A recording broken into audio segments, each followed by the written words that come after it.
सबसे पहले आप अंडे और आलूओं को उबाल लें। इसके बाद 3 टमाटर और 3 प्याज लें और इसका पेस्ट तैयार कर लें। इसके बाद 1 कप तेल डेगची में डालें। इसके बाद कुछ मसाले लें, लौंग और काली मिर्च साबुत ले लें।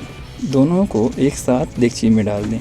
प्याज का पेस्ट जो आपने बनाया था वो भी डाल दें। अदरक लहसुन का पेस्ट 1 चाय का चम्मच डालकर फ्राई करें। टमाटर का पेस्ट भी डाल दें और थोड़ी देर पकाएं। बाकी जो मसाले थे वो भी आप इसमें डाल दें। आप जितना शोरबा रखना चाहते हैं इतना आप पानी डाल दें। इसके बाद आलू और अंडों को छील के वो दोनों एक साथ डेगची में डालें। 10 मिनट तक पकाने के बाद आप इसको डिश आउट कर लें। आज की रेसिपी आप भी ट्राई करके देखिए। चैनल को लाइक करें, सब्सक्राइब करें, शेयर करें। कल मिलते हैं एक नई डिश के साथ। अल्लाह हाफिज।